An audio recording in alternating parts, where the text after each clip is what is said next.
Standard 11 ની અંદર chapter number 6 માં આપણે આગળ વધીએ તો છેલ્લા લેક્ચર ની અંદર ઉદાહરણ નંબર 1 2 3 4 અને 5 લીધા હતા બરાબર. હવેનું આગળનું ઉદાહરણ જે છે તેની અંદર ઉદાહરણ નંબર જે છે એ 6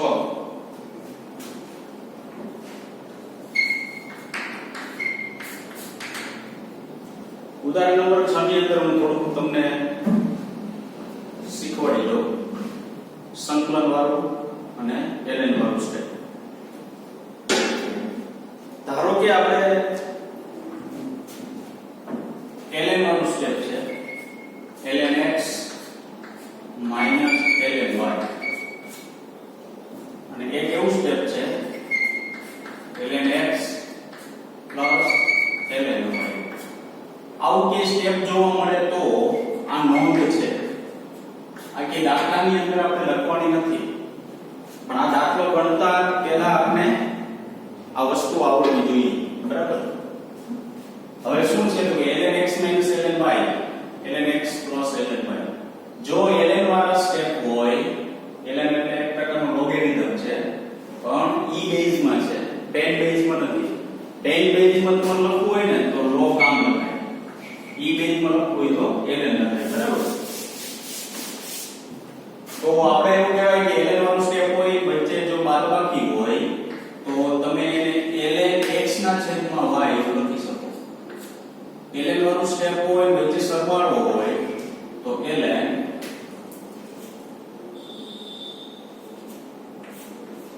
x y એવું લખી શકો. ખ્યાલ આવ્યો? યાદ રાખજો બરાબર. ફરી વાર કહી દઉં, બે ln વાળા સ્ટેપ હોય વચ્ચે બાદબાકી હોય તો ભાગાકારમાં લખાય. બે ln વાળા સ્ટેપ હોય વચ્ચે સરવાળો હોય તો ગુણાકારમાં લખાય. એટલે આનો મતલબ એવો કે ગુણાકાર હોય તો સરવાળો લખાય, ભાગાકાર હોય તો બાદબાકી લખાય, બાદબાકી હોય તો ભાગાકાર લખાય, સરવાળો હોય તો ગુણાકાર લખાય બરાબર.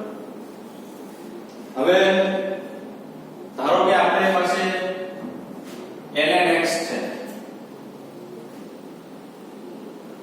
x બરાબર. તો એને તમે log ex એવું લખી શકો. મેં તમને હમણાં શું કીધું, આપણી પાસે જે આ ln છે ને એ શું છે e ના બેઝમાં છે પણ આપણી પાસે જે log ટેબલ છે ને 10 ના બેઝમાં છે. યાદ રાખજો બરાબર. log ટેબલ જે છે એ કયા બેઝમાં છે? 10 ના બેઝમાં. અત્યારે આપણે જે log આપેલું છે એ કયા બેઝમાં છે? e ના બેઝમાં. મેં તમને અહીં પહેલા કીધું ln એટલે e બેઝ અને log એટલે log માં અહીંયા 10 આવે તો કેવું થઈ ગયું 10 બેઝ. હવે આપણે જો આને 10 બેઝ માં ફેરવવું, e ને 10 બેઝ માં ફેરવવા માટે 2.303 log x log 10 base x આમ લખી શકાય. જે તમારો દાખલો છે સ્વાધ્યાયનો છઠ્ઠો એમાં છેલ્લે એક નોંધ આપેલી જો અહીં નોંધો કે ln ને નેચરલ લોગેરિધમની સંજ્ઞા છે. નેચરલ લોગેરિધમની સંજ્ઞા છે જેનો આધાર e છે અને તે 10 આધાર વાળો લોગેરિધમ નથી. એટલે કે આનો આધાર જે છે ને e છે, e બેઝ માં કહેવાય બરાબર. પણ એ 10 આધાર વાળું નથી. હવે તમારે યાદ રાખવું ln હોય ને log માં ફેરવવું હોય ને આપણે log ટેબલ છે એ શું છે 10 બેઝ નું છે. યાદ રાખવાનું ln છે ને log માં ફેરવવું હોય શું કરવાનું? તો ln છે ને log માં ફેરવવું હોય બરાબર. ધારો કે હું આવું કહી શકું મારી પાસે ln2 છે બરાબર. આને મારે log માં ફેરવવું હોય તો આની કિંમત શું મળે? તો કે 2.303 log 2 આમ લખાય બરાબર. શું કર્યું તો કે x ની જગ્યાએ જે છે ને એ મૂકી દીધા અને આગળ શું મૂકી દીધા 2.303. આ કેવી રીતના ગુણાય એની સાબિતી બધું છે પણ આપણે અત્યારે કઈ લેશું નહીં બરાબર. તો હવે 2.303 ગુણ્યા log 2 એટલે 0.20. હવે આ જે તમને કિંમત મળશે ને એ ln2 ની કિંમત મળી દો બરાબર. કારણ કે ડાયરેક્ટ આપણી પાસે ln વાળું log ટેબલ નથી. આ એક વસ્તુ ખાસ યાદ રાખજો, ln વાળું આપણી પાસે log ટેબલ નથી. એટલે ln જે છે ln x હોય તો આપણે ln 5 છે તો 2.303 log 5 કરવાનું. log 5 તમારે log ટેબલમાં જોઈ લેવાનું. એ અહીં મૂકી દો, એનો 2.303 સાથે ગુણાકાર કરવાનો એટલે ખરેખર કિંમત કોની મળી ગઈ હોય? ln 5 ની કિંમત મળી ગઈ હોય. યાદ રાખજો, બરાબર. ચાલો આગળ જોઈએ એક સ્ટેપ. જો કોઈ જગ્યાએ આવું હોય ઇન્ટિગ્રેશન 1/x into dx, છેદમાં જે x y z ગમી હોય એની ઉપર ફક્ત ધારો કે એક જ ઘાત હોય. કેટલી ઘાત હોય? એક જ ઘાત. તો જ એને ln x લખાય. યાદ રાખજો. અમુક વિદ્યાર્થી મિત્રો શું કરે છે તો કે આમ હોય ને, યાદ હોય કે એકના છેદમાં હોય ને આમ હોય x2 dx, તો આમ શું કરી નાખે ખબર છે? ln x2 લખો. પણ આ વસ્તુ ખોટી છે. મેં તમને શું કીધું? છેદમાં સિંગલ ઘાત જ હોવી જોઈએ. આની ઉપર એક કોઈ ઘાત ન હોય એટલે કેટલી ઘાત હોય? એક ઘાત હોય કે ન હોય? હોય, બરાબર. છેદની અંદર એક જ ઘાત હોય ને તેવા સ્ટેપનું જ શું થાય? ln x થાય, ln થાય. બાકી આનું તો કાયદેસર જે થતું હોય એ જ કરવાનું. તો કે ધારો કે આ સ્ટેપનું આપણે સંકલન કરવું હોય તો ઇન્ટિગ્રેશન 1 શું લખાય? x2 into y શું લખાય? dx. તો integration x raised to -2 into dx. આ ઉપર લખો -2 થાય. હવે સંકલનમાં શું તો કે ઘાત વધે વધે ઘાત છેદમાં, તો x raised to -2 plus 1 -2 plus 1, x raised to શું થાય? -1 plus 1 -1. આ માઈનસ આખાને ગુણાય એટલે માઈનસ આ x ઇન્વર્સ એટલે 1 upon શું થાય? x. ખ્યાલ આવ્યો કે નહીં? બરાબર. તો એક વસ્તુ યાદ રાખજો કે જો છેદમાં x2 x3 x raised to 4 હોય તો કાયદેસર જે સંકલન થતું હોય છેદ જે છે ઉપર લઈને કાયદેસર જે સંકલન થતું હોય એમ જ કરવાનું. પરંતુ 1 upon x પરિવાર લઈ લઉં છું. બધા વિદ્યાર્થી મિત્રો મિસ્ટેક કરે છે કે x2 હોય ને તો લખી નાખે શું? 1 upon x2 dx, તો ln x2. આ ખોટું છે. આવું કે લખવાનું નથી. તો ક્યારે લખાય ln? તો કે છેદમાં જે પદ છે એની ઉપર એક જ ઘાત હોય તો શું લખાય? ln x લખાય. ખ્યાલ આવ્યો કે નહીં? બરાબર. તો અત્યારે આપણે એવું કહેવાય, તમને કોઈ એમ પૂછે કે 1 upon x2 into dx નું સંકલન શું થાય? તો તમે ડાયરેક્ટ કહી દો -1 upon x. તમને એમ કહે કે 1 upon r2 dr નું સંકલન શું થાય? તો -1 upon r. z હોય તો -1 upon z, y હોય તો -1 upon z. એટલે y. ખ્યાલ આવ્યો? બરાબર. તો આટલી નોંધ છે. આટલી નોંધનો ઉપયોગ આપણે ઉદાહરણ નંબર કેમાં કરવાનો છે? 6 ની અંદર કરવાનો છે. બરાબર. તો બરાબર યાદ રાખજો ઉદાહરણ નંબર 6. હવે શરૂઆત કરીએ ઉદાહરણ નંબર 6 ની. પહેલા તો રકમ જોઈએ શું કહેવા માંગે છે ઉદાહરણ નંબર 6. સમતલ સપાટી પર vi પ્રારંભિક વેગ આપેલો છે. 2 મીટર પર સેકન્ડની ઝડપથી ગતિ કરતા m બરાબર 1 કિલોગ્રામ દળનો એક બ્લોક ખરબચડા પદાર્થમાં પ્રવેશે છે. પેલા એક સમતલ પદાર્થ છે એટલે આ સમતલ સપાટી છે, પછી આ ખરબચડી સપાટી છે. એટલે બ્લોક જે છે ને એ 2 મીટર પર સેકન્ડના ઝડપથી 1 કિલોગ્રામનો બ્લોક આમ ગતિ કરે છે અને પછી ખરબચડામાં શું થાય છે? પ્રવેશે છે. x બરાબર 0.10 મીટર થી x બરાબર 2.01 મીટર સુધી નો છે. 0.10 મીટર થી 2.01 મીટર નો ખરબચડો ભાગ છે. આ બધાની મર્યાદામાં બ્લોક પર લાગતું અવરોધક બળ Fr એ x ના વ્યસ્ત પ્રમાણમાં છે. તમને એવું કીધું કે આ પટ્ટા ઉપર અવરોધક બળ લાગશે. અવરોધક બળ શું કામ? તો કે જો ઘર્ષણ બળ ગણો તો અવરોધક બળ થાય કે નહીં? હંમેશા યાદ રાખવાનું જે પદાર્થ જે દિશામાં ગતિ કરતો હોય ને, મેં તમને ગયા લેક્ચરમાં કીધું એની વિરુદ્ધ દિશામાં શું હોય છે? અવરોધક બળ હોય. એટલે અવરોધક બળ તમને ઓલરેડી આપી દીધું F -k upon x એવું કંઈક આપેલું છે. F બરાબર -k upon x. એવું કહે છે કે અંતરના વ્યસ્ત પ્રમાણમાં છે. અંતરના વ્યસ્ત પ્રમાણમાં એટલે તો કે આગળ જેમ જાશો તમે તેમ અવરોધક બળ ઘટે છે. અંતર આમ જાશો એટલે વધશે, બળ શું થશે? ઘટશે. આ શું દર્શાવે છે? તમે લાગુ પાડેલું બળ જે છે ને એનું શું કરે છે? એ વિરોધ કરે છે. બરાબર. તો F બરાબર -1 upon x. આવું કંઈક બળ આપેલું છે. પછી શું કીધું જો 0.1 less than x less than 2.01 metre. કે આ બળ જે છે એ કેટલા વિસ્તારમાં છે? less than x less than r. 2 કરતા ઓછા અંતરમાં ને 1 કરતા 0.10 કરતા વધુ અંતરમાં એટલે અહીંથી ના આમ અંતરમાં છે 2.01 એટલે આ નીચે 2.01 અંતર પૂરું થાય ને એના આમ અંતરમાં એટલા વિસ્તારનું બળ આપણે શું કરેલું છે આપેલું છે રકમ બરાબર પછી આગળ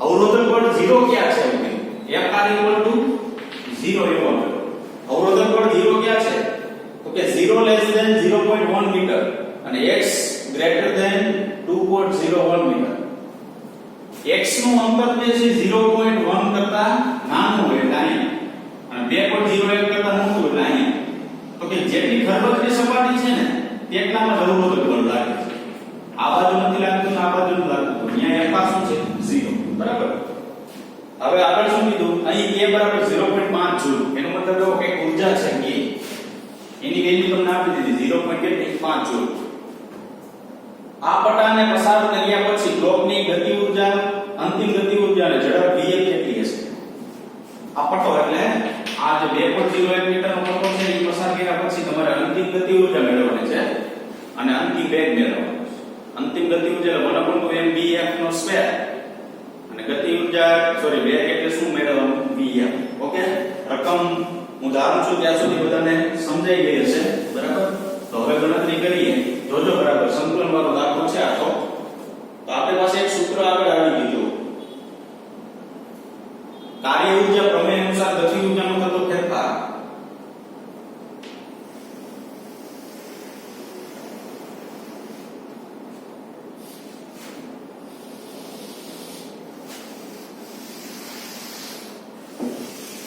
આટલી નોંધ છે બરાબર આટલી દાખલા લખવાની નથી હવે દાખલાની શરૂઆત કરીએ આ અંતિમ ગતિ ઊર્જા માઈનસ પ્રારંભિક ગતિ ઊર્જા બરાબર ઇન્ટિગ્રેશન xi થી xf xi થી શું લખી શકાય xf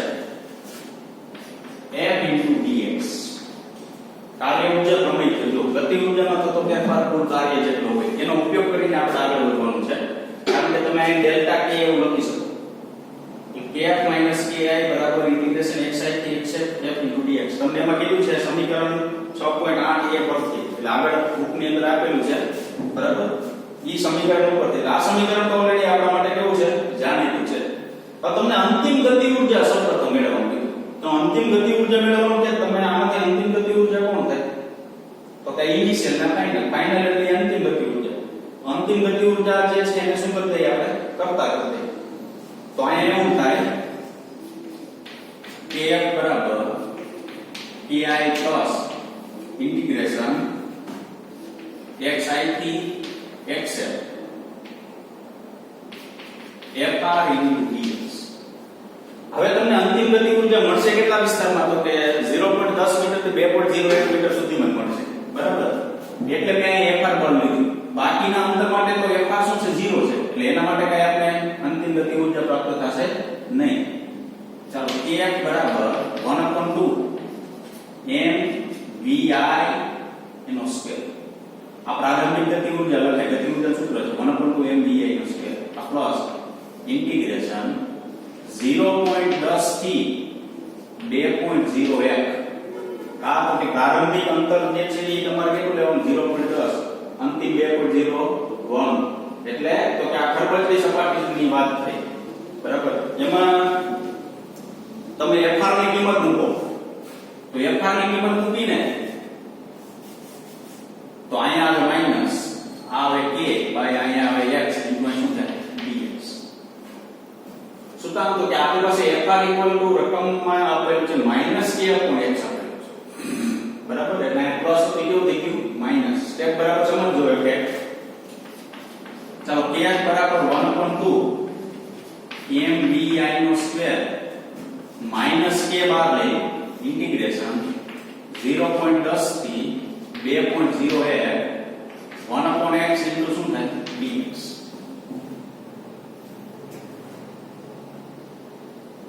બરાબર કિંમત બધી મૂકી દો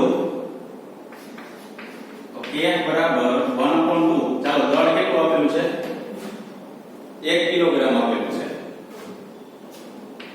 પ્રારંભિક વેગ 2 મીટર પર સેકન્ડ છે એટલે થાય કેટલો 4 માઈનસ k તમને રકમ આપેલું છે કેટલું 5 ઇન્ટિગ્રેશન 0.10 થી 2.01 1/x dx આ થશે 2 4 ના છેદમાં 2 એટલે 2 માઈનસ અને 5 એમનો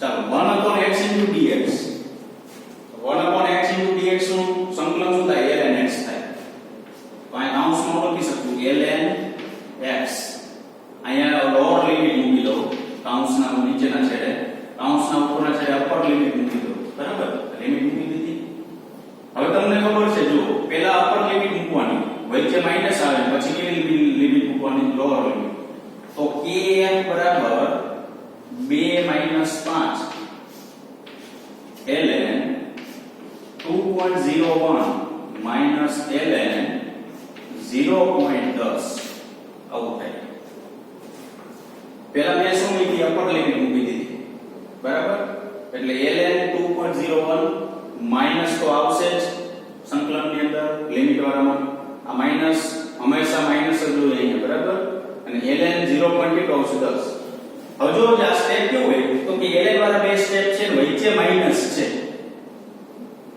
ln વાળા બે સ્ટેપ છે અને વચ્ચે શું છે માઈનસ છે એક મિનિટ હો k બરાબર 0.5 છે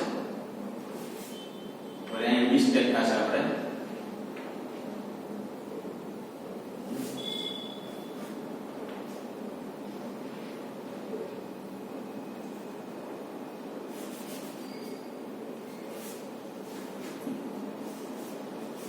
દાખલો ગણવામાં બહુ ધ્યાન રાખજો બરાબર ખોટી ભૂલ ન થાય 0.5 ચાલો મેં શું કીધું અહીંયા ln વાળા બે સ્ટેપ આવ્યા તો કે આ વચ્ચે શું આવ્યું તો કે માઈનસ તો શું કરવાનું ભાગાકાર જો અહીં ln x એટલે આપણી પાસે 2.0 રહે ln y એટલે 0.10 વચ્ચે માઈનસ તો એને કેમ લખાય ભાગાકાર તો અહીંયા હું આવું લખી શકું છું f બરાબર 2 0.5 ln કૌંસમાં 2.01 છેદમાં 0.10 ખ્યાલ આવ્યો બરાબર આને x કહો અને y કહો તો x ના છેદમાં y x ના છેદમાં y તો x એટલે 2.01 y એટલે 0.10 તો 2 0.5 ln 2.01 by 0.1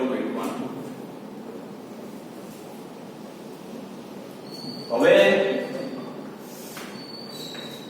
k બરાબર 2 0.5 ln 20.1 એવું થશે બરાબર 2.01 ના છેદમાં 0.10 એટલે 20 પોઈન્ટ કેટલું થશે 1 એવું થશે ચાલો આગળ વધીએ kf બરાબર 2 0.5 જો જે આ ln શું એવું x છે પણ આ e બેઝ માં છે અહીં લખો e પ્રમાણે જો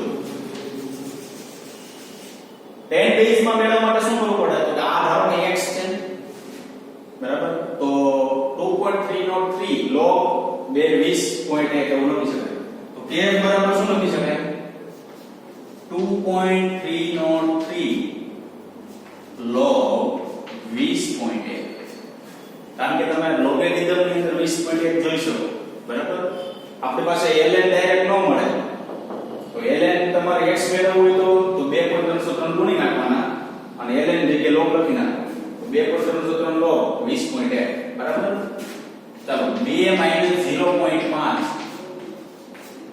આ log 20.1 જોશો ગુણ્યા 2.303 કરશો ને એટલે ખાલી 3 જવાબ આવશે કેટલો જવાબ આવશે ખાલી 3 જવાબ તો 3 ગુણ્યા 0.5 એટલે 2 1.5 આવું થાય તો 2 1.5 એટલે 0.5 ચાલો અંતિમ ગતિ ઊર્જા તમને કેટલી પ્રાપ્ત થશે પ્રારંભિક ગતિ ઊર્જા તમારી પાસે હતી જો 2 જો આટલું છે ને ઈ પ્રારંભિક છે અંતિમ કેટલી થશે 0.5 જો ગતિ ઊર્જા ઘટાડો શું કામ ઘટાડો થયો તો કે તમે વ્યવહાર છે કે લિસાપ સપાટી પર આમ જોડાઈ જતા હોય અને પછી કે ખાડાવાળું આવે તો તમારે ઓટોમેટિક સ્પીડ ઘટી ગઈ, તો સ્પીડ ઘટી જાય તો ઓટોમેટિક ગતિ ઊર્જા શું થઈ ગઈ? ઘટી ગઈ. તો 2 માંથી 0 કેટલી થઈ ગઈ? 5 જૂલ જેટલી થઈ ગઈ. બરાબર. આ પ્રકારનો આખો દાખલો છે. દાખલો બરાબર સમજજો નિરાતે અને મોઢે લખવાની કોશિશ કરજો. આવા આંકડા જોઈને બી ન જાવ કે આની લિમિટ કેમ મળે 0.10 ને 2.01 ને ઈ ગમે ઈ આપેલું હોય, આપણે કાઈ ફેર ન પડે. બરાબર. એવા આંકડા જોઈને બીવાનું નથી. ઓકે, ખ્યાલ આવ્યો? બરાબર. હવે તમને એવું કીધું કે અંતિમ વેગ મેળવો. શું મેળવવાનું છે? અંતિમ વેગ. તો આપણી પાસે અહીં અંતિમ ગતિ ઊર્જા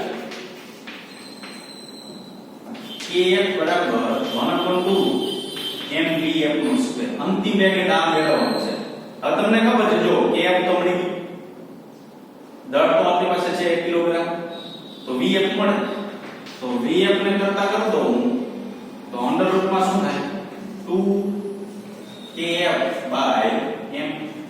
આ બે આની કોણે દળ છેદમાં, તો અંડર રૂટમાં 2 ગુણ્યા 0.5 ગુણ્યા 1, સોરી ભાગ્યા 1. અને દળ આપણે આજે આપેલું છે ને એ કેટલું આપેલું છે? 1 કિલોગ્રામ જેટલું દળ આપેલું. તો 2kf/m 2 * 0.5/1. આ 0.5 એટલે 1/2 લખાય તો 2 કેન્સલ થઈ જાય. તો ટોટલ આ મળે 1 મીટર/સેકન્ડ. જ્યારે ખરબચડી સપાટીની અંદર પ્રવેશે ત્યારે પ્રારંભિક વેગ છે ને, અહીં 4 લખાય તો સ્ક્વેર છે એટલે 2 મીટર/સેકન્ડ. ખરબચડી સપાટીથી બહાર નીકળવાની શરૂઆત હોય ને ત્યારે એનો વેગ કેવો થાય? અંતિમ વેગ 1 મીટર/સેકન્ડ. તો આપણે ખબર છે ગતિ ઊર્જા ઘટે ક્યારે ઘટે? તો કે એનો વેગમાં ઘટાડો થયો હોય તો જ. કારણ કે 2 જૂલમાંથી 0.5 જૂલ ક્યારે થાય? તો કે 1 જૂલ જે છે ને, સોરી 1 મીટર/સેકન્ડ જેટલો ઘટાડો થઈ ગયો એટલા માટે. એટલે વેગ ઘટ્યો, વેગ ઘટે એટલે ગતિ ઊર્જામાં ઘટાડો. બરાબર. બહુ મસ્ત દાખલો છે, સરસ. બરાબર, યાદ રાખજો દાખલાને. બરાબર, કોઈ પાકો નથી કરવાનો દાખલો કોઈ પાકા કરતા નહીં. બરાબર, દાખલો પાકો કરશો તો માં ભૂલાવાની શક્યતા સૌથી વધુ. મેં નોંધ જે છે આ બનાવેલી છે. ચાલો એના પછી જઈએ. ઉદાહરણ નંબર છે 7.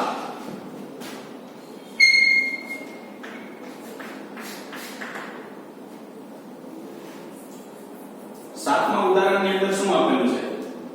તો કે આકૃતિ આપેલી છે.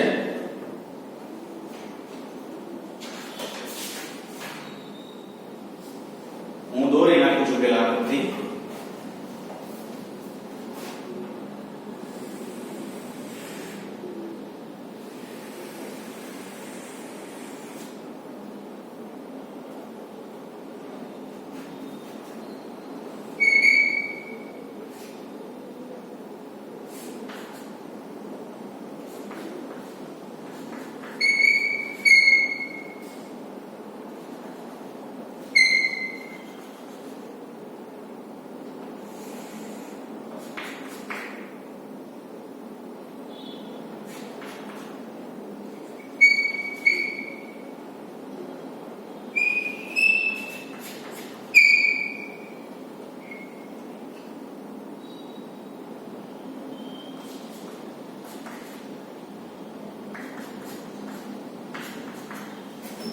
આવી એક આકૃતિ છે. આકૃતિ ન ક્લિયર દેખાતી હોય ને તો રકમમાં જોઈ લે. બરાબર, શું છે રકમ?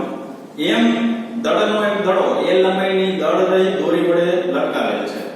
એક સ્મોલ m દળનો એક દડો છે. દળ રહી એટલે દોરીનું દળ તમારે ધ્યાનમાં લેવાનું નથી, આમ લટકાવેલો છે. બરાબર. શું કીધું? તેને નિમ્નતમ બિંદુ a પાસે સમસ્થિત દિશામાં v0 વેગથી ગતિ આપવામાં આવે. નિમ્નતમ બિંદુ કોને કહેવાય? તો કે ધારો કે આ દોરી છે, આ દડો લટકાવે. નિમ્નતમ એટલે નીચામાં નીચું બિંદુ હોય તે નિમ્નતમ બિંદુ. એને સમસ્થિત દિશામાં વેગ આપવામાં આવે. આ સમસ્થિત દિશામાં આમ શું લખ્યું? વેગ.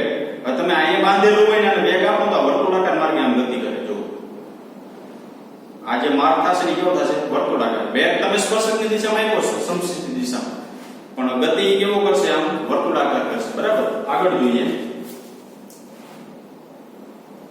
કે જેથી તે ઉર્ધ્વ સમતલમાં અર્ધ વર્તુળાકાર માર્ગે જાય તથા ફક્ત મહત્તમ બિંદુએ આવેલ C બિંદુ પાસે દોરી ઢીલી પડે છે.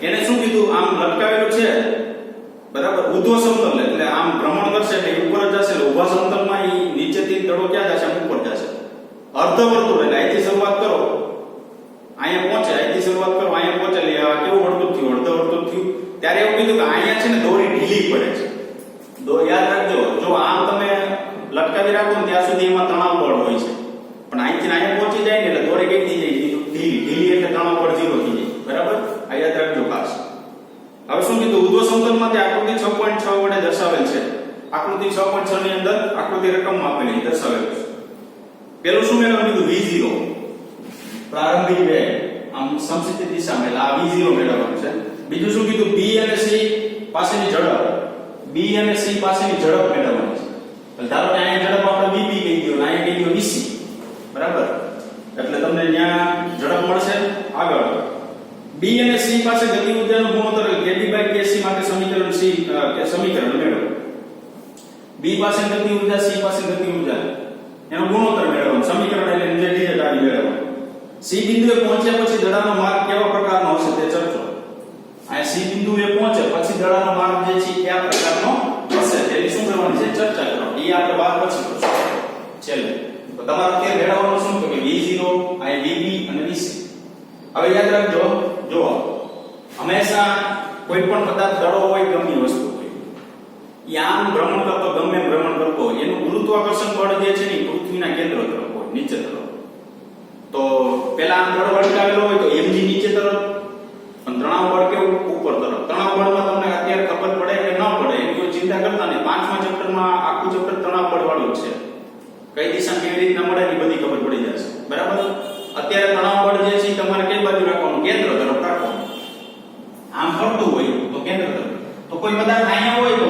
mg તો નીચે તરફ તણાવ બળ તો કેન્દ્ર તરફ અહીંયા પદાર્થ પહોંચે તો mg તો નીચે તરફ તણાવ બળ કેવું નીચે તરફ તો આ બે નીચે તરફ આ બે વિરુદ્ધ દિશા છે જો શું કામ તો કે નીચેના સ્થાને mg નીચે હોય અને તણાવ બળ ઉપર હોય કારણ કે કેન્દ્ર આ ઉપર તરફ છે આ વસ્તુ આમ લઈ જાવ હવે કેન્દ્ર નીચે તરફ ગયું mg કેવું હોય નીચે તરફ હોય અને l લંબાઈ છે બરાબર આ l લંબાઈ જે છે આમ વર્તુળાકાર માર્ગે ધારો કે કોઈ દડો ભ્રમણ કરતો હોય તો l જે દોરીની લંબાઈ છે એ ત્રિજ્યા સ્વરૂપે કામ કરે જો આ દોરીની લંબાઈ છે કેપિટલ L કોના તરીકે કામ કરે ત્રિજ્યા તરીકે કામ કરે કારણ કે એક છેડો કેન્દ્ર થઈ ગયું ને પરિઘ ઉપર જે છે એ સતત શું કરશે ગતિ કરશે બરાબર તો હવે આપણે ચાર વસ્તુ મેળવવાની v0 vb vc kb/kc એટલે એનો ગુણોત્તર અને અહીંયા પહોંચે ત્યારે માર્ગ કેવો હશે તે ઓકે તો સૌપ્રથમ આપણે પહેલા બિંદુ A પાસે કુલ ઊર્જા મેળવીએ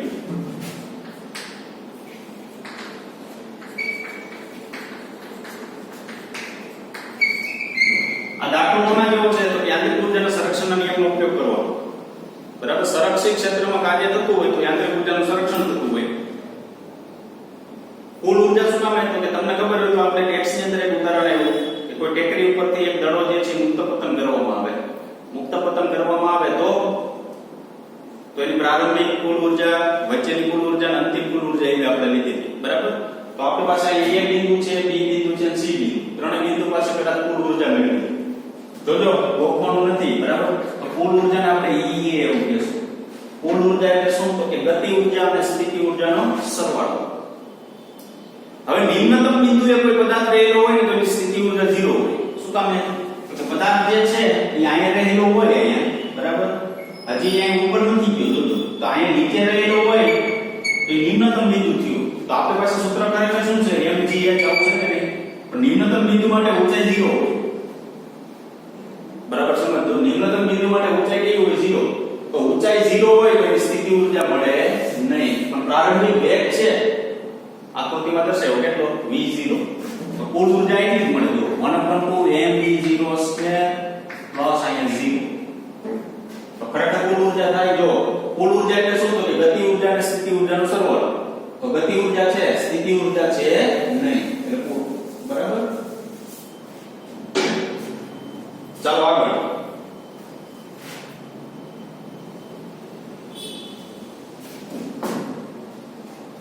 હવે તમે જો ટેક્સ્ટમાં જોશો ને તો એ તમને ન્યૂટનનો બીજા નિયમ અનુસાર Ta - mg = mv02/L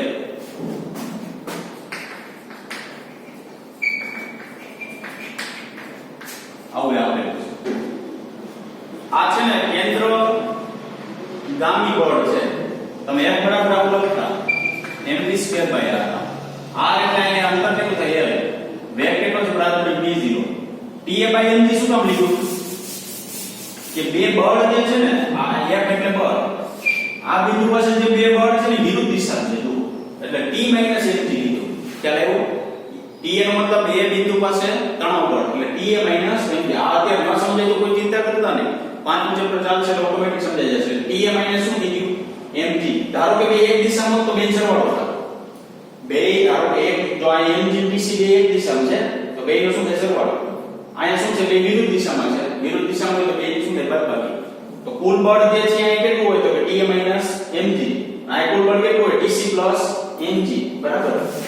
આ એટલું કેન્દ્ર ત્યાગી બળ જેટલું હોય, લગભગ તમારે આવી ગયું હશે ગામી ત્યાગી બળ, સોરી ત્યાગી ગામી જેટલું હોય છે. એટલે m F બરાબર mv²/r. r શું લીધું તો કે અહીંયા l લીધું જો, કારણ કે કેન્દ્રથી જે અંતર હોય લેવું પડે ને, એટલે છેદમાં શું લીધું l. આ ખબર પડે કે ન પડે આની કોઈ ચિંતા કરવાની નથી બરાબર. ચાલો બિંદુ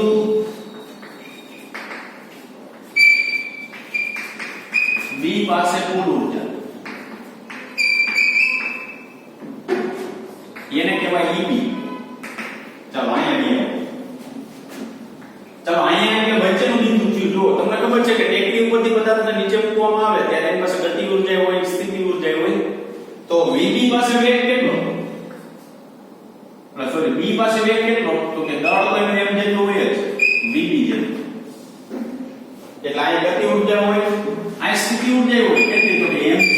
h કેટલું તો કે l જેટલું. તમને આ l કેટલું લીધું યાદ રાખજો. નિમ્નતમ સ્થાનેથી અંતર લેવાનું હોય. નિમ્નતમ સ્થાનેથી પદાર્થ ક્યાં પહોંચ્યો તો કે નિમ્નતમ સ્થાનેથી આમ તમે લંબ દોરો આમ બરાબર, તો આ અંતર કેટલું થાય જોવો જી l જેટલું થાય કે નહીં. એટલે આને શું લીધું mgl.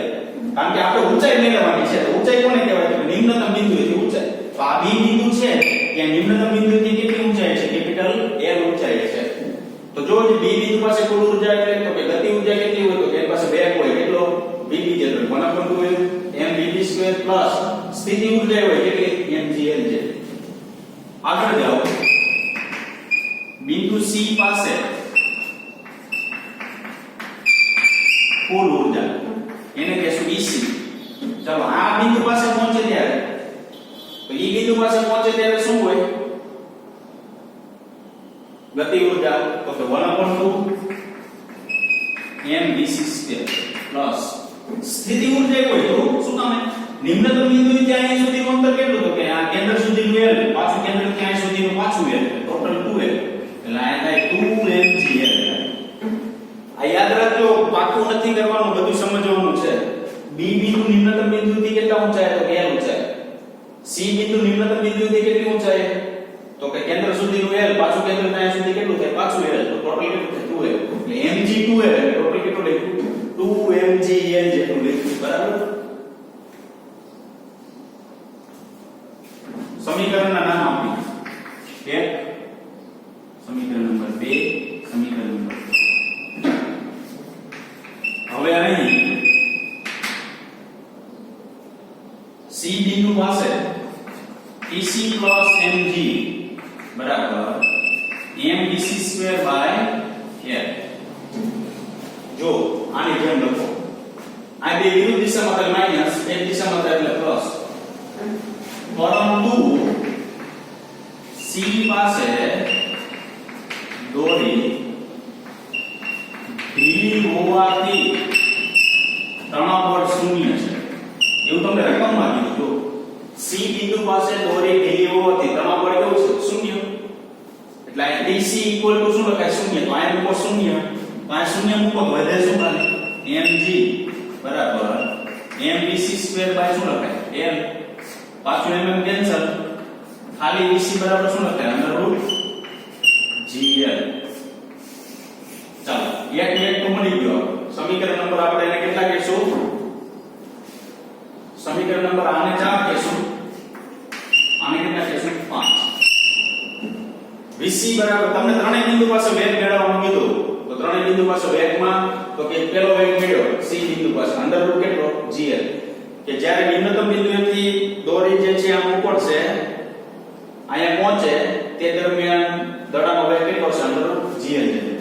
ચાલો આગળ વધીએ. પછી શું આવશે? યાંત્રિક ઊર્જાના સંરક્ષણના નિયમ પરથી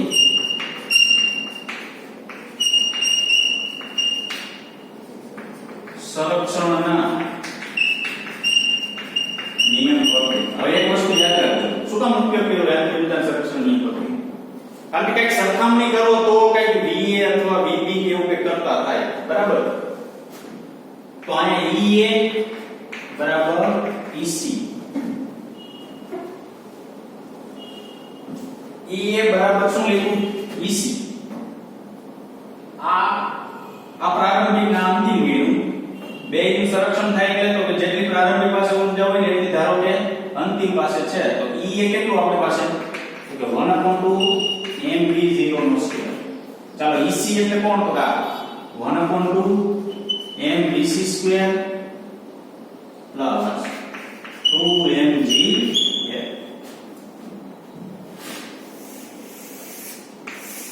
એક મિનિટ.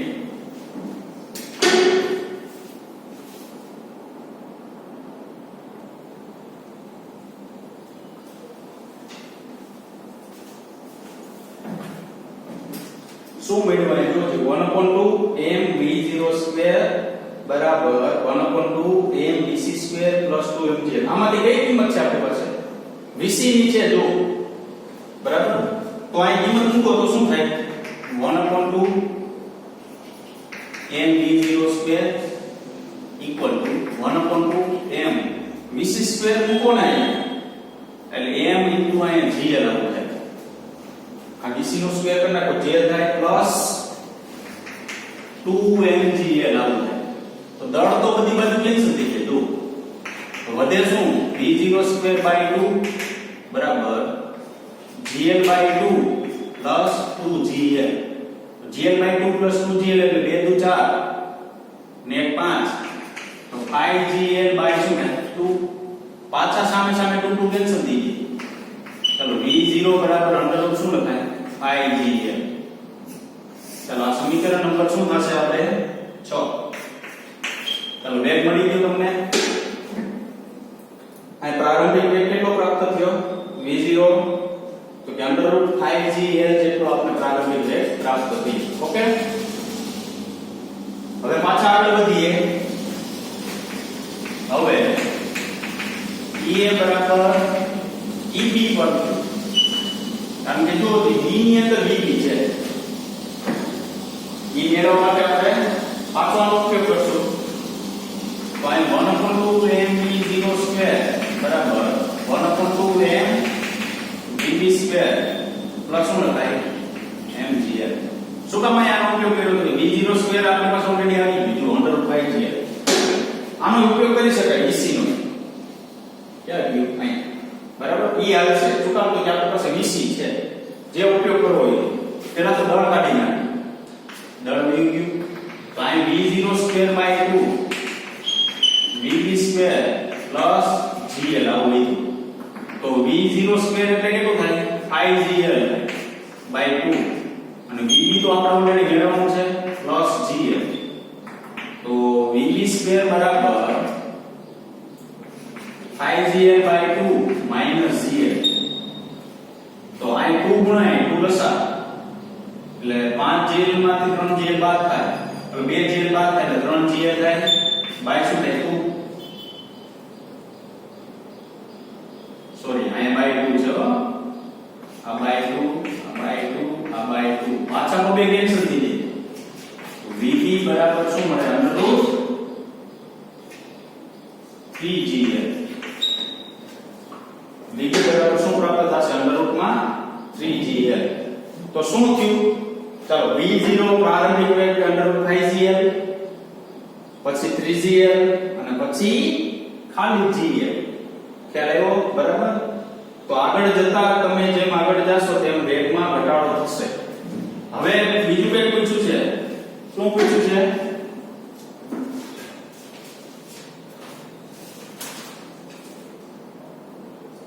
B અને C પાસેની ગતિ ઊર્જાનો ગુણોત્તર.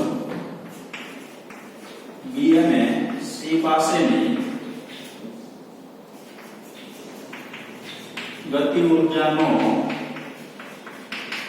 ગુણોત્તર AB by KC 1/2 m VD square by 1/2 m VC square બે કેન્સલ થઈ જાય એટલે VD square by VC square. ચાલો VD એટલે કેટલું છે આપણી પાસે અહીં √3gl આ સ્ક્વેર છે એટલે ખાલી 3gl લખશું બરાબર અને VC કેટલું છે ખાલી gl છે તો gl કેન્સલ થઈ જાય 3/1 એટલે 3 આવશે. બે ગતિ ઊર્જાનો ગુણોત્તર પૂછ્યો તો બે ગતિ ઊર્જાનો અહીં શું મળી ગયો આપણે ગુણોત્તર મળી ગયો. પહેલા ત્રણેય પાસેનો વેગ પૂછ્યો તો અને પછી અહીં બે ગતિ ઊર્જાનો શું પૂછ્યો તો આપણે ગુણોત્તર પૂછ્યો તો બે ગતિ ઊર્જાનો અહીં શું પ્રાપ્ત થઈ ગયો ગુણોત્તર પ્રાપ્ત થયો. હવે આગળ કઈ કીધું જો સી બિંદુએ પહોંચ્યા પછી દડાને માર્ગ કેવા પ્રકારનો હશે તેની ચર્ચા કરો. તો છેલ્લે પેરેગ્રાફ આપેલો છે બિંદુ સી પાસે દોરી ઢીલી પડે છે અને દડાનો વેગ ડાબી તરફ સમસિત દિશામાં છે. જો આ દોરીને આ અક્ષને કાપી નાખવામાં આવે તો દડો જાણે કે તે ઊંચાઈવાળા ખડક પરથી તે સમસિત દિશામાં લાત મારતા થતી પ્રક્ષેપ ગતિની જેમ ગતિ કરશે, નહીંતર દડો વર્તુળાકાર માર્ગ પર તે પ્રદક્ષિણા ચાલુ રાખશે. બે પ્રકારની વિચારણા પહેલી અહીંયા કે જો આમ ફરતો હોય તો અહીંયા જો આ બિંદુ ફિક્સ હોય ને બરાબર તો તે વર્તુળાકાર પ્રદક્ષિણા સતત કેવો રાખશે ચાલુ રાખશે. તો સી બિંદુ પાસે સમસિત દિશામાં ડાબી બાજુ વેગ હોય હા સ્પર્શકની દિશા બરાબર. પરંતુ જો આમ ફરતો ધારો કે અહીંયા પહોંચો સી બિંદુ પાસે અહીંથી દોરી કાપી નાખો ફરતો હોય તે દરમિયાન દોરી કાપવામાં આવે ને તો પ્રક્ષેપ ગતિ કરીને આમ એક જગ્યાએથી ક્યાં જશે આમ બીજી જગ્યાએ જશે બરાબર. આવું કહેવા માંગે છે. ઓકે ચાલો હવે આગળ વધીએ તો સ્વાધ્યાયનો છે પહેલો દાખલો.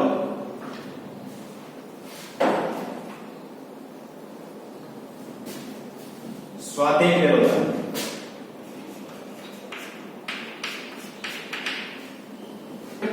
શું છે સ્વાધ્યાય પહેલો દાખલો?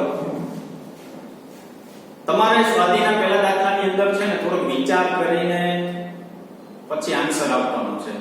નિરાતે વિચાર કરીને પછી એનો આન્સર આપવાનો. ડાયરેક્ટ નથી કે આમ ને આમ ને આમ બરાબર. નહીતર તમે એક વસ્તુ યાદ રાખજો કારણ કે આ સાચા ખોટા છે ધન ઋણ છે શૂન્ય કાર્ય ને એવું બધું છે ને એમાં તમે જે વિચારશો ને મોટા ભાગે એના કરતા ઉલટો જવાબ જ આવશે.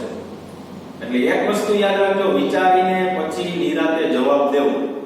કારણ કે આ જે વસ્તુ એવી છે કે એમસીક્યુ ની અંદર પૂછાય બરાબર તો આપણે ડાયરેક્ટ ટૂંકમાં તમને એક પ્રકારનું ઇમેજિંગ કરતા આવડવું જોઈએ. ઇમેજિંગ એટલે તો કે જે વસ્તુ લખેલી હોય ને એનું આખું ચિત્ર તૈયાર થઈ જવું જોઈએ. જો એનું ચિત્ર આખું તમારાથી તૈયાર થઈ જાય ને બરાબર તો આપણે આવા ખરા ખોટા આચા ખોટા પ્રશ્નો છે આતું વિધાન ખોટું વિધાન છે એમાં કઈ પ્રોબ્લેમ થાય નહીં. પણ અમુક વિદ્યાર્થીઓને ઇમેજિંગ કરતા નથી આવડતું ખાલી વાંચે જાય બરાબર પણ એ શું કહેવા માંગે છે ને એ નથી ખબર પડતી. નહીતર શું હોય તો કે ખાલી નકર જેટલું હોય એટલું પાકું કરી નાખે એનાથી કોઈ મતલબ નથી. પાકું કરવાથી કોઈ પણ પ્રકારનો ફાયદો થતો નથી. પાકું કરેલું હંમેશા 24 કલાક યાદ રહે બરાબર. અને જો તમે વિચારીને ઇમેજિન કરી સમજી જો તૈયાર કરો ને તો લાઈફ ટાઈમ યાદ રહે. એટલે આ વસ્તુ એક ધ્યાનમાં રાખવા જેવી છે કે તમને કોઈ પ્રશ્ન સામે પેશ થાય ને તો પહેલા વિચારી લેવો શું કહેવા માંગે છે પછી ગણતરી કરી શરૂઆત કરવાની. આમાં અમુક વિદ્યાર્થી એવા હોય કે બોર્ડમાં પેપરમાં પ્રશ્ન સામે દાખલો આવે ને મને લખવા ઝડપથી દાખલો પણ એક વસ્તુ યાદ રાખજો દાખલાની અંદર જો થોડું ટ્વિસ્ટ કરેલું હોય ને તો આખો દાખલો ખોટો થાય બરાબર. એટલે દાખલાની રકમ બરાબર સમજવાની પછી આગળ વધવાનું. ડાયરેક્ટ એકદમ આગળ વધવા માંગવાનું નથી. ખ્યાલ આવ્યો કે નહીં બરાબર. તો આ એક વસ્તુ જે છે એ બહુ ધ્યાન રાખવા જેવી છે. જોઈએ આપણે શું કહેવા માંગે છે. કોઈ પદાર્થ પર થતા કાર્યનું ચિહ્ન સમજવું અગત્યનું છે. આપેલી રાશિ ધન ઋણ કે ઋણ છે તે કાઢી દો દર્શાવો. કોઈ પણ કાર્ય જે છે તે ચિહ્ન સમજવું અગત્યનું. ચિહ્ન શું તમે તો કે મેં તમને આગળ થિયરીની અંદર કીધું તો કાર્ય જે છે ધન હોઈ શકે ઋણ હોઈ શકે અને શૂન્ય હોઈ શકે બરાબર. તો આવા બધા પ્રકારના કાર્ય છે તો ચિહ્ન જે છે એ તો રકમ ઉપરથી આપણે ખ્યાલ આવી જવો જોઈએ. ગયા લેક્ચરની અંદર એક ઉદાહરણ આવ્યું હતું તો એમાં ખ્યાલ આવી ગયો. જો રસ્તાવાળા સાયકલ ઉપર થતું કાર્ય, સાયકલ જે દિશામાં જતા હોય એની વિરુદ્ધ દિશામાં બ્રેક લગાડશો એટલે રસ્તો કાર્ય કરશે, એટલે તમને 180 પૂર્ણ થાય, એટલે કાર્ય જે છે કેવું થાય, ઋણ થાય એમ. બરાબર? તો એની દિશામાં જતા હોય તમે આગળ તો કાર્ય ધન થાય. આ ચિહ્ન સમજવું અગત્યનું છે. તો પહેલું વિધાન કંઈક આવું આપેલું છે તમને. દોરડા સાથે બાંધેલી ડોલ કૂવામાંથી બહાર કાઢતા માણસ વડે થયેલું કાર્ય. હવે તમે દોરડો જે છે એની સાથે એક ડોલ બાંધેલી છે, કૂવામાંથી પાણી ચીસો ઉપર લઈ આવો છો, પાણી આખી ડોલ ભરે. પાણીની ડોલ જે છે એ ઉપર નીચેથી ઉપર લઈ આવો છો તો ડોલ જે છે એ જો કૂવામાં નીચેથી ઉપર આવશે કે નીચે જશે, તો કે ઉપર આવશે. તો એનો મતલબ એવો કે ધારો કે આ ડોલ જે છે એ દોરડું છે, અહીંયા ગરગડી હોય, અહીંથી તમે આમ ખેંચતા હો. હવે તમે ખેંચો છો ને એ બળની દિશા આમ છે, દોરડું સ્થાનાંતર કરે ને એ બળની દિશા આમ જ છે. તો તમને ખબર છે કે બળ અને સ્થાનાંતર જે છે એ બંને એક જ દિશામાં હોય તો એના દ્વારા થયેલું કાર્ય જે છે એ કેવું મળે, ધન મળે. તો એટલો જવાબ દેવાનો છે. શું કામ? તો કે બે વચ્ચે f અને d વચ્ચેનો ખૂણો છે એ કેવો થાય, શૂન્ય થાય. શૂન્ય ખૂણો થવાથી કાર્ય જે છે એ આપણે કેવું મળશે, ધન મળશે. ખ્યાલ આવ્યો કે નહીં? આવી રીતના વિચારી લેવો. ચાલો જોઈ પાછું એવું કીધું બાહ્ય બળ દ્વારા.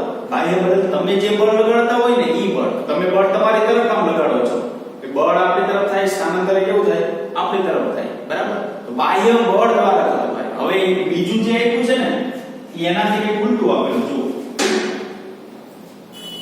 ઉપરના કિસ્સામાં ગુરુત્વાકર્ષણ બળ વડે થયેલું કાર્ય.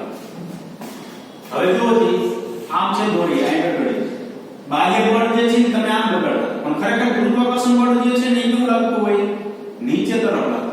મેં તમને કીધું ગુરુત્વાકર્ષણ બળ તમને કોઈ પૂછે કઈ દિશામાં લાગે તો તમારે કહેવાનું પૃથ્વીના કેન્દ્ર તરફ લાગે.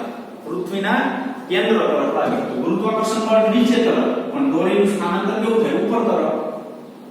તો બે વચ્ચે ખૂણો જે છે કેટલા થશે, 180. 180 ખૂણા માટે cos 180 એટલે -1 માટે ઋણ કાર્ય થાય. ખ્યાલ આવ્યો? બરાબર? તો બાહ્ય બળ અને ગુરુત્વાકર્ષણ બળ બે જોવાનું. બાહ્ય બળ તમે લગાડતા હોય બાહ્ય બળ કહેવાય, ઓટોમેટિક લાગતું હોય કોણ કહેવાય, ગુરુત્વાકર્ષણ બળ. સ્થાનાંતર તો ડોલનું એક દિશામાં છે, ડોલ તો ઉપર જ આવે છે, ગુરુત્વાકર્ષણ બળ નીચે, કાર્ય ઋણ, બાહ્ય બળ ઉપર, તો કાર્ય ધન. ઓકે? ત્રીજું કંઈક પૂછેલું છે, ઢળતા સમતલ પર લપસતા પદાર્થ પર ઘર્ષણ વડે થતું કાર્ય. ઢળતું સમતલ છે, એમાં લપસતો એક પદાર્થ છે, ઘર્ષણ વડે થયેલું કાર્ય. મેં તમને ગયા લેક્ચરમાં કીધું એક બેંક પતરાની પટ્ટી લઈને આમ ટેકો લઈ શું કહેવાય, બેગ લઈને આમ ચાલ્યા જતા હતા રેલવે પ્લેટફોર્મ ઉપર, ત્યારે ઘર્ષણ બળ જે છે ને એ તમે બાહ્ય જે બળ લાગતું હોય એની વિરુદ્ધ દિશામાં હોય. એટલે ઘર્ષણ બળ હંમેશા ત્યાં તમે જોજો ઘર્ષણ બળ દ્વારા થતું કાર્ય -1000 જોule એવું કંઈક મેળવ્યું હતું. બરાબર? તો એના દ્વારા ઘર્ષણ બળ આ શબ્દ આવે ને તો એના દ્વારા થતું કાર્ય જે છે હંમેશા કેવું ગણવામાં આવે છે, ઋણ ગણવામાં આવે છે. ચાલો બી, પરવજડા સમસ્થિતિ સમતલ પર સમાન વ્યક્તિ ગતિ કરતા પદાર્થ પર લગાડે બળ વડે થતું કાર્ય. જો પદાર્થ પર લગાડેલ બળ વડે થયેલું કાર્ય, સમસ્થિતિ આમ સપાટી હોય, બરાબર, એના ઉપર તમે એક પદાર્થ રાખેલો છે, ખરબચડી ગમી હોય, તમે એના ઉપર આમ બળ લગાડો છો, તો તમે એના ઉપર આમ બળ લગાડતા હોય તો તમે લગાડેલા બળની દિશામાં જેનું સ્થાનાંતર છે, તમે આમ બળ લગાડો તો આમ આગળ જ જવાનું છે, તો d ની દિશા આમ ને f ની દિશા આમ, તો સ્થાનાંતર જે મળશે એ કેવું મળશે, એટલે સોરી કાર્ય જે મળશે એ કેવું મળશે, તમને ધન મળશે. બરાબર? ચાલો એના પછી જઈએ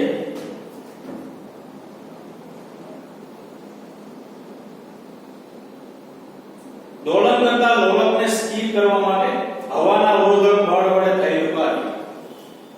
દોલન કરતો હોય આમ લોલક હોય, બરાબર, હવે એને હવાનો અવરોધ નડે, મેં તમને કીધું હતું કે અવરોધક બળ કોને કહેવાય, તો કે ઈ જો આમ કાર્ય કરતો હોય તો વિરુદ્ધ દિશામાં લાગે,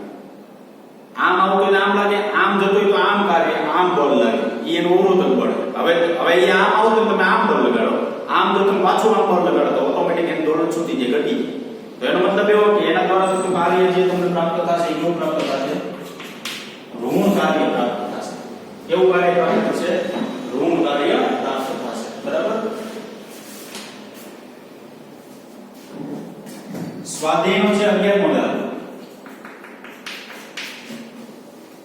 શું છે? સિમ્પલ છે.